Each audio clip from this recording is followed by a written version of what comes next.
What's up, y'all? It's Fitch and I'm back with a new video today. And today I wanted to talk about my filmmaking journey.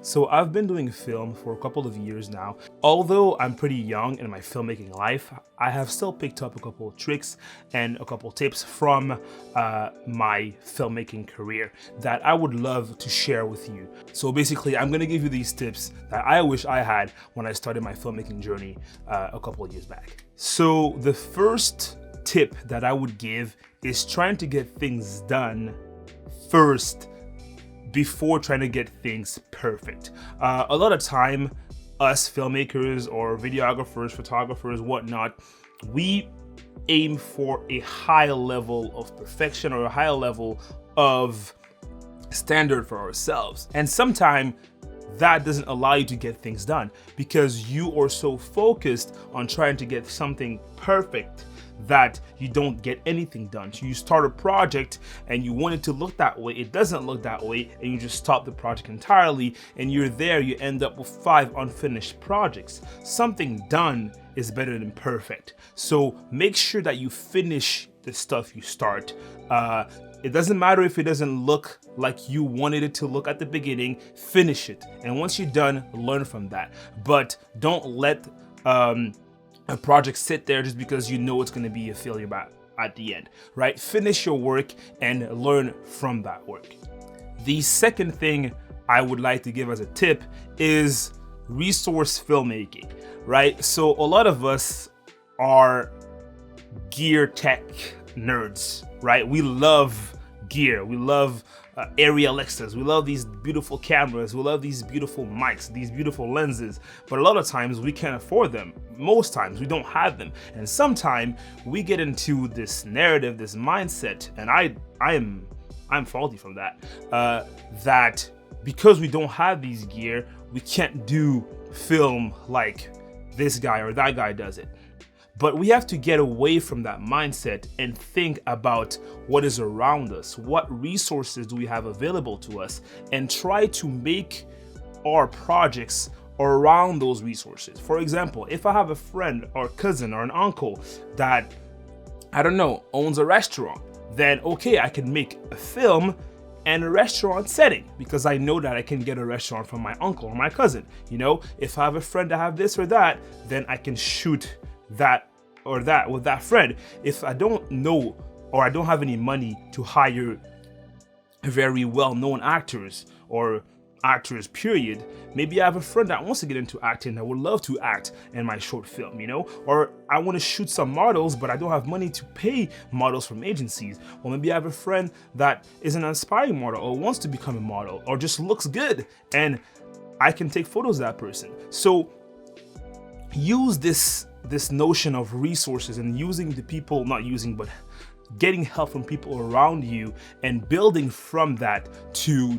create content from film or for photography. Because if you limit yourself and tell yourself that you can't do something because you don't have this or that, then you won't go forward. And trust me, I'm still dealing with that. Sometimes I'm like, man, I can't do this shot because I don't have a crane, you know? But hey, I started trying to find another way to do it with what you have. Okay, so that was the second tip. The third tip, and that one's probably a hard one, is that you need to expect and embrace failure. Okay, you are going to fail. Okay, that is the part that is hard, but it is a part of it. It's the part of the process. You will fail. Everyone fails. The biggest and greatest filmmakers have failed. Steven Spielberg has failed, you know, like Annie Leibovitz has failed. The biggest stars have failed. It is okay to fail. You need to accept that failure is part of the process, and instead of fearing failure, embrace it. And once you do, you will learn from it. It's better for you to fail as much as possible actually when you start, because you can learn from these mistakes that are not going to be that costly at the beginning. You know, like let's say you shoot your first short or your first photo shoot and you lose the footage.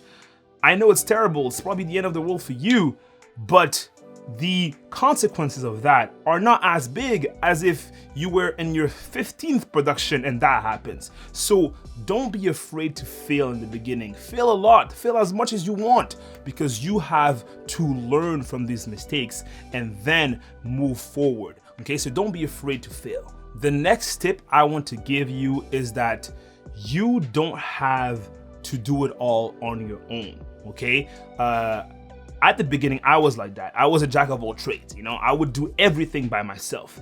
But the thing is, you're not alone. There's probably people in your community that have the same interests as you and that are willing to participate in your projects. For example, you know, I like to direct film, you know, but I do not enjoy sound designing or sound work or editing sound.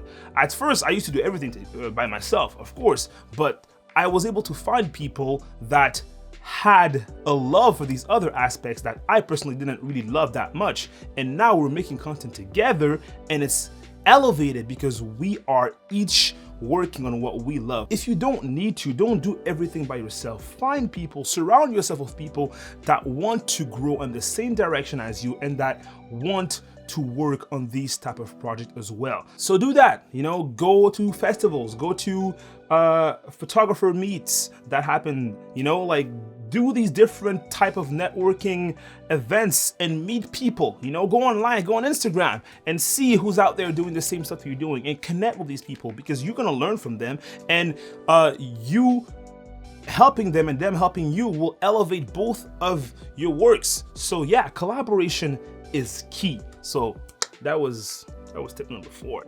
The 5th tip I actually want to give you guys is that there's not just one way. This is especially for people that want to get into film, but also into photography or other type of creative work, is that there's not just one way to make it. There's not just one way to get to where you want. For example, traditionally for film, you know, you would say, okay, I'm gonna have to go to film school, then I'm gonna have to make a short, maybe get into the festivals, get my name out there, start working as a PA and a big production, and then from there, I'll direct at some point in time, you know?